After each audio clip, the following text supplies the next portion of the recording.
Hello, welcome to Joycie Draws Eyes.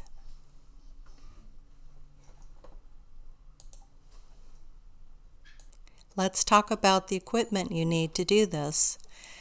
You need a graphite pencil. I'm going to use a dark ebony 6B, blending stumps, sandpaper, eraser, and a draw.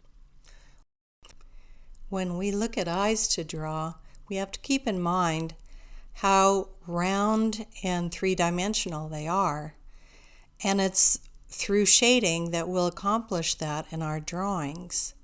Another idea to think about is that most people have the space of an extra eye right between their two eyes. If you have wide set eyes, there will be more space. Another thing to think about is the unique curvature of each person's eyes and what angle does the eye follow from tear duct to the outer corner. Here's our first model. She has wide set eyes, and so I have indicated about a 1/4 of an inch extra in the middle to accommodate that. I'm drawing construction lines, which I'm erasing now, to ensure that the eyes are fairly symmetrical and they look proportionate. Everyone has a dark outer ring to their eye. Whether your eye is blue, brown, green, or very deep color, there will always be that extra deep ring and also a shadow on the eye from the upper lid and lashes. I'm using a mechanical eraser here to indicate highlights in this model's eyes and also clean up the white of the eye area. And now I'm doing the same thing to her other eye, doing the dark outer rim, the radial striations from the outside going to the pupil. I'm checking the size of the pupil using my mechanical eraser to indicate the highlights. I'm putting in the upper lids and the eyebrows. Always room for improvement and adjustment.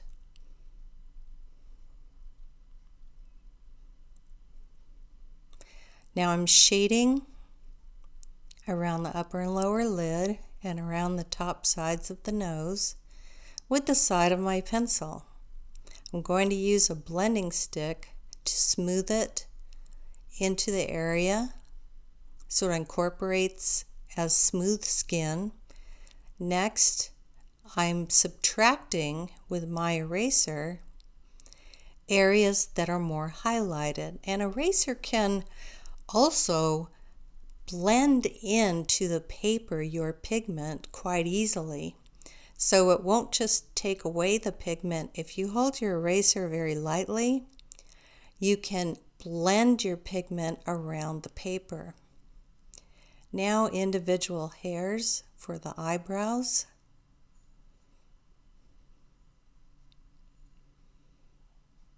A little bit more eyeliner.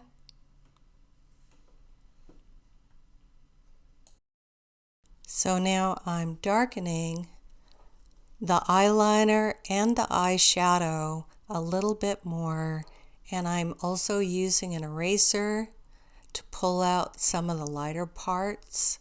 I put in the tear ducts, and now I'm doing lashes.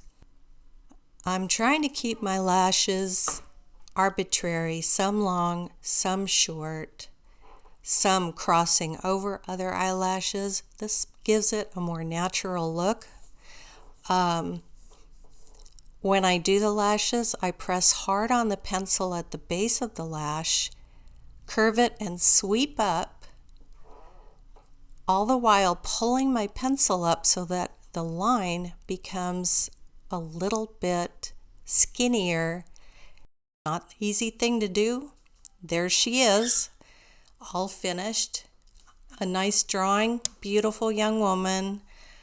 And I really like the extra glints I put in her eyes and the extra lashes. I think it's a really sweet look. So now I'm going to do another pair of eyes and then my own eyes in finale. So here is the second model. Her eyes are spaced perfectly, like 90% of people, with one width of eye in between the outer two. I've drawn the shape of her eye and her iris and pupil, and I'm notating where the glints are, and I'm shading the ring around her iris.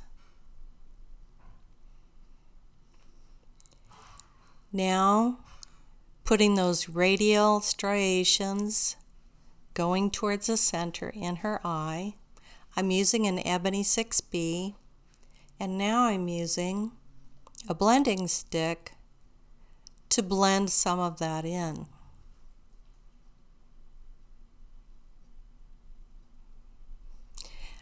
Putting her eyes with the shadow on the top and at the sides, using an electric mechanical eraser to put the glints in and to bring out the whites of her eyes as well.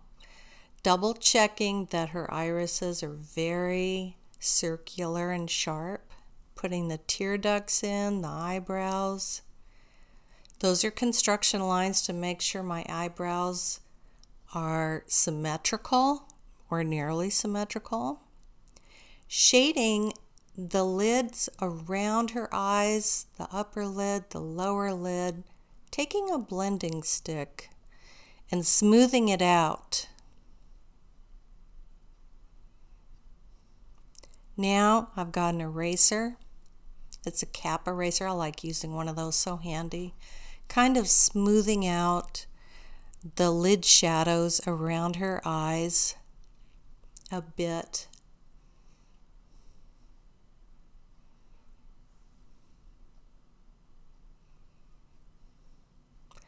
Taking my ebony pencil, and I am now over her shadowed eyebrows, drawing some individual hairs,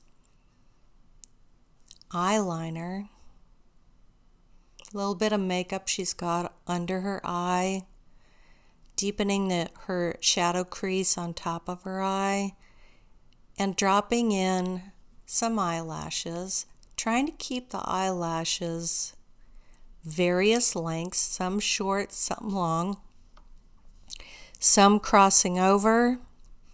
That'll make it look more real, because that's how we people are. We're real. We've got eyelashes that cross and shadows under our eyes. In her case, it looks really beautiful. I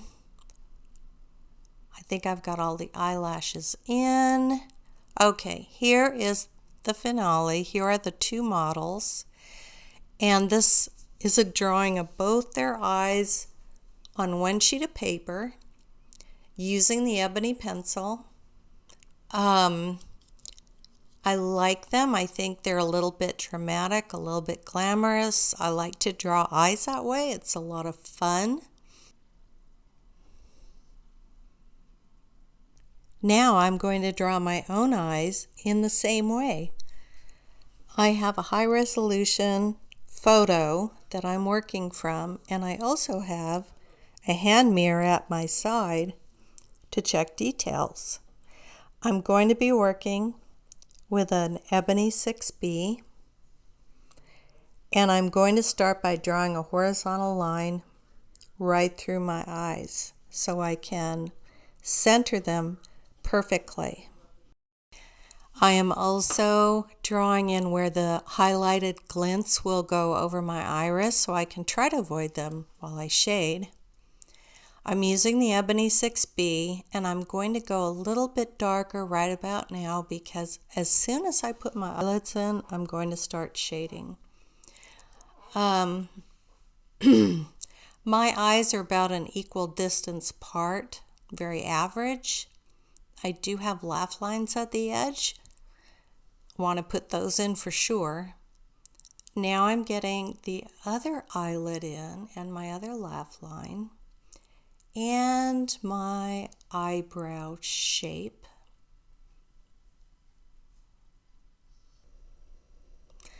I'm going to start shading my irises first. Most people have a ring around the edge of their iris, a darker ring. If your eye is very dark, very deep color, it's a little harder to see the darker ring, but it does exist. If your eyes are very light in color, it's going to be easier for you to find that ring. So I'm going to draw that in along with the striations, the radial striations that move in towards the pupil from the outer edge of the iris. I am now putting in some eyeliner and modulating the shading of the lower lid and the upper lid. After I finish shading, I can then put the lashes in over the shading. When drawing eyelashes, start with a heavy line at the base of the eyelash, curve it up, lifting your pencil while you do so, so that the lashes taper at the end. That gives it a very natural look. For me, creating construction is a way to get the correct proportions at all times and leads me to be more in control of my drawing. After I start shading, I will generally erase those construction lines, and they did the job for me every time, just making sure I've got my proportions right on. Now I'm shading my other eye right now, and again using a blending stick, then an eraser. That's the other thing. My other strategy is first you add some graphite, then you subtract some with the eraser. It helps create a richer look and richer textures. So for me, it's just how I draw, kind of back and forth and back and forth. And I do the same if I'm using charcoal as well. Here go the lashes. I wish I really had lashes like that. That would be so amazing. But I can have them in my drawing, right? Get that eyebrow in, blend it, put some hairs in. I'm close to being finished with this self-portrait of the eyes. So let's see. Yep, there they are. My eyes a little bit glamorized from my photo, but I really like it. Thanks for listening and watching, and have fun drawing your own eyes or a friend's. See you next time.